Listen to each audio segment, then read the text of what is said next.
यकीनन आपकी सरकार नहीं थी, आपकी सरकार नहीं थी। अच्छा, बल्कि मैं तो मर्यादा पुरुषोत्तम राम की इज्जत करता हूं, मगर मैं नाथूराम गोडसे से नफरत करता हूं। मेरी नस्लें नफरत करती रहेंगी, क्योंकि नाथूराम गोडसे ने उस शख्स को गोली मारी जिसके जबान से आखिरी लफ्ज निकले हे राम। सर, छठी बात यह है कि 87 में मलियाना हाशिमपुरा हुआ, 83 में नेल्ली हुआ, 44 में जम्मू में नस्ल कशी हुई, 2022 में हल्दीवानी में कत्ल हुआ। इतने धोखे सबसे बड़े किसको दिए गए? असदुद्दीन ओवैसी को दिए गए। मगर फिर भी मुझसे ही कहा जाता है कि वफादारी को तुम साबित करो अपनी ओवैसी। सर, आज भारत के 17 करोड़ मुसलमान अपने आप को अजनबी और एलिनेट महसूस कर रहे हैं। मैं बहुत बड़ी नाइंसाफी होती है, सर ये कोई तारीखी नाइंसाफी को इंसाफ नहीं किया जा रहा है। स्पीकर बल्कि सर, अंग्रेजी में स्पीकर सर, केवल एक प्रश्न का जवाब ओवैसी साहब दे दें कि बाबर को वो आक्रमणकारी मानते हैं या नहीं मानते? पुष्पमित्रा संघा को आप क्या मानते हैं? बताओ, पुष्पमित्रा संघा को आप क्या मानते हैं? जम्मू के वो कश्मीर के वो राजा को क्या मानते हैं जिसके पास एक फौज थी मंदिरों को तोड़ने के लिए? आप क्या मानते हैं?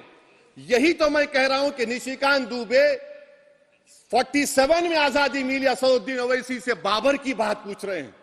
तुम गांधी की बात पूछते, तुम बोस की बात पूछते, तुम जलियांवाला बाग की बात पूछते, तुम काला पानी में जो मुसलमान शहीद हो गए उनकी बात पूछते, मगर बाबर की बात पूछी जाती है। तो सर, मैं आपको बता रहा था, खामखा डिस्टर्ब किए सर, मुझे मेरा वक्त ले लिए निशिकांत दुबे। सर, मैं आपसे कह रहा था, मोदी हुकूमत ये पैगाम दे रही है भारत के मुसलमानों को कि जान बचाना है या इंसाफ चाहते हो। मैं कह रहा हूं, मैं भीख नहीं मांगूंगा, मैं इस नंगी तासुब को कबूल नहीं करूंगा, मैं दूसरे दर्जे के शहरी के मौक़िफ़ को कबूल नहीं करूंगा, मैं अपनी शनाख्त को नहीं मिटने दूंगा। अब मैं झूठी और दिल फरेब बातों पर हरगिज भरोसा नहीं करूंगा। मैं वो काम नहीं करूंगा जो बीजेपी और नाम निहाद सेकुलर पार्टियां चाहती हैं। मैं वो काम करूंगा जो आपको पसंद नहीं है, संविधान के दायरे में रहकर। सर, कंक्लूजन में मैं आपको बताना चाहता हूं कि आज इस देश को किसकी जरूरत है? इस देश को अयोध्या में, तारीख शायद नहीं पढ़ते होंगे, मौलाना अमीर अली कौन थे? पुजारी बाबा रामचरण दास कौन थे? अयोध्या के पुजारी थे। दोनों ने मिलकर अंग्रेजों के खिलाफ जंग लड़ी थी और दोनों ने, अंग्रेजों ने इनको गिरफ्तार किया और एक पेड़ पर मौलाना अमीर अली को और पुजारी रामचरण दास को फांसी दे दी गई। देश को इनकी जरूरत है। देश को शंभू प्रसाद, अचन खां, ये राजा देवी बख्श सिंह के फौज में थे, अंग्रेजों से मुकाबला किया, मुसलमान की लाश को जला दिया गया और शंभू प्रसाद को दफना दिया गया। इस देश को यह जरूरत है, देश को बाबा मोदी की जरूरत नहीं है। आज भारत को अयोध्या के मौलाना अमीर अली और रामचरण दास, अचन खान, शंभू खान की जरूरत है। सर, मैं अभी सुन रहा था ये नाम निहाद सेकुलर पार्टियों के बयानात को। क्या होता है सर, आप, खत्म कर रहा हूं, क्या होता है सर, जब काजी साहब गवाहों को लेकर दुल्हन के पास जाते कि तुमको निकाह कबूल है, तो दुल्हन शर्मा के खामोश बैठ जाती। तो इनकी खामोशी रजामंदी की अलामत है। जी जी। तो सर, मैं खत्म करने से पहले यह बताना चाह रहा हूं कि जब वजीर आजम जवाब देंगे तो क्या वो भारत के 140 करोड़ जनता के लिए जवाब देंगे या फिर सिर्फ हिंदुत्व की फिक्र रखने वालों का जवाब, मैं खत्म कर जवाब देंगे? मैं ये देश, दुनिया, मुसलमान देख रहा है। सर, मैं आपको यह भी बताना चाह रहा हूं, आखिर में कंक्लूड कर रहा हूं सर, 1 मिनट चाहिए, 1 मिनट चाहिए सर। सर, मेरा मानना यह है कि आज मैं बहैसियत एक भारत के गयूर मुसलमान के, let me stand as a tall Indian Muslim and say that the light of Indian democracy today is at its dimmest today, sir. Sir, in conclusion, मेरी फिक्र में, मेरा ईमान मुझे कहता है कि जिस जगह पर मस्जिद थी, है और रहेगी, बाबरी मस्जिद है और रहेगी, बाबरी मस्जिद जिंदाबाद, जिंदाबाद, भारत जिंदाबाद, जय हिंद। आज जय श्री राम।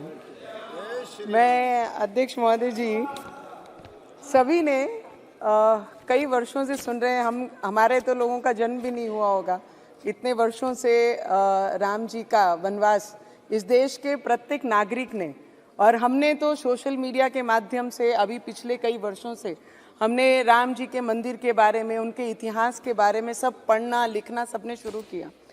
कई ऑपोजिशन के लोगों ने हमेशा, मोदी जी पिछले 10 वर्षों से ये देश में एज ए प्रधानमंत्री जी काम कर रहे हैं, तो उनको हमेशा ही चिढ़ाते थे राम जी का नाम लेके कि राम भगवान के नाम से आपने अपने एजेंडा में डाला था, अब क्या हुआ, कब तारीख बताएंगे, कब राम भगवान का मंदिर बनाएंगे।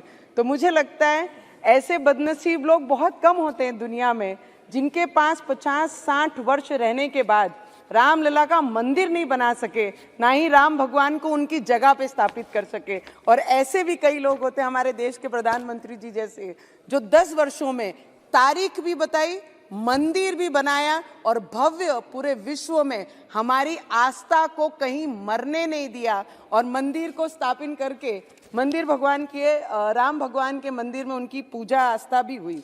मैं ये बताना चाहती हूँ सर, राजा कैसा होना चाहिए, तो राजा भगवान राम जी जैसा होना चाहिए। भाई कैसा होना चाहिए, तो भाई लक्ष्मण जी जैसा होना चाहिए। लोकतंत्र के राजा कैसा होना चाहिए, तो हमारे देश के प्रधानमंत्री जी जैसा होना चाहिए। ये देश का बच्चा बच्चा कह रहा है सर, ये हमारी आवाज नहीं, इस देश में रहने वाला हर व्यक्ति जो भगवान में आस्था रखता है, जिनका विश्वास है राम भगवान जी के लिए, जिनकी आंखों में आस थी कि कोई ऐसा आएगा जिनके हाथ से ये होगा, और लोकतंत्र का मजबूत करने वाले भाई कैसे होने चाहिए, तो इस देश के गृह मंत्री अमित शाह जी जैसे होने चाहिए। सर, अभी मैंने एक ओवीसी जी को बोलते सुना कि पुरुषोत्तम मर्यादा राम जी के बारे में कि हम उनका आदर करते हैं, सत्कार करते हैं, सम्मान करते हैं। करना पड़ेगा, इस देश में रहना है तो जय श्री राम बोलना पड़ेगा, क्योंकि इस देश के लोगों ने पिछले कई वर्षों से राम भगवान जी के मंदिर के लिए जो आस्था लगा के बैठी थी, इनके नसीब में नहीं थी। वो जिन्होंने, राम जी ने खुद ये क्या निश्चिंत करेंगे राम भगवान के मंदिर का और राम भगवान जी के समय का, ये तो भगवान ने खुद हमारे देश के प्रधानमंत्री को चुना है कि जिनके हाथ से ये होना था, और इस देश में हुआ है, पूरे विश्व ने वो देखा है। सर, बहुत सुंदर है सर, 4 लाइन कहना चाहूंगी मैं कि तब राम मिले थे लक्ष्मण को सेवा में, अब राम मिले हैं राष्ट्र के सेवा करने से। तब राम मिले थे भारत को शासन करने में, अब राम मिले हैं अपने राष्ट्र धर्म निभाने में।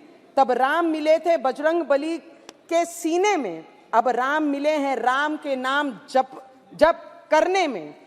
तब राम मिले थे शबरी की झूठे बेर खिलाने में, अब राम मिले हैं भूखे को भोजन करने से। तब राम मिले थे, और आज मैं इतना ही कहना चाहूंगी सर कि तब राम मिले थे अयोध्या को मर्यादाओं में, आज अब भी राम मिले हैं भारत के पहचान में। मैं इस देश के जितने भी सर, उस दिन जिस दिन राम मंदिर का स्थापना हो रहा था, हमारे राम लल्ला जब स्थापित हो रहे थे, उनकी पूजा हो रही थी, हर किसी के इस देश में रहने वाले के आंखों में वो आंसू थे कि आज तक हम अपने घरों में रह रहे हैं, हिंदुस्तान में रह रहे हैं, अपने छतों में हैं, पर जिस भगवान के आस्था पे ये पूरा देश चल रहा है, उनको ही हम उनका घर नहीं दे पाए। पर ये पिछले 10 वर्षों में जो चमत्कार इस देश ने किया है, आने वाले समय में वो उससे भी ज्यादा बड़ा चमत्कार हमारे देश के प्रधानमंत्री और जिनका भी योगदान ये मंदिर के लिए है, सभी कार सेवक, सभी संत, सभी महाराज, जिन्होंने भी आस्था बांध के रखी थी। ऐसे कई संत हैं जिन्होंने 35 वर्ष उस टीन के झोपड़े में रखकर राम जी की पूजा की है। तो मुझे लगता है उन सभी को दिल से नमन करना चाहूंगी। हम इतने बड़े नहीं कि उन्हें नमन भी कर पाए, क्योंकि जिनके रक्तों से वो एक एक ईंट बनी है, मुझे लगता है उनको नमन करने से उनका भुगतान नहीं होगा। पर इस पार्लियामेंट में हमारे देश के प्रधानमंत्री जी, हमारे देश के गृह मंत्री जी और जितने भी पार्लियामेंटेरियन यहाँ पर बैठे हैं, ये आज का इस टर्म का, इस समय का आखिरी पार्लियामेंट स्पीच हमारा सभी का है। तो सभी हमारे आदरणीय पार्लियामेंटेरियन से, आपसे स्पीकर साहब, हमारे बिरला साहब से, हमारे मंत्री जी से, सबसे मैं आशीर्वाद लेंगे कि इस मैदान में उतरे हैं तो जय श्री राम का नारा लेके फिर वो मैदान उसी तरीके से हमारे देश के प्रधानमंत्री फतेह करेंगे, इतनी ही प्रार्थना मैं राम भगवान से करती हूँ और सभी से आशीर्वाद लेती हूँ। जय श्री राम।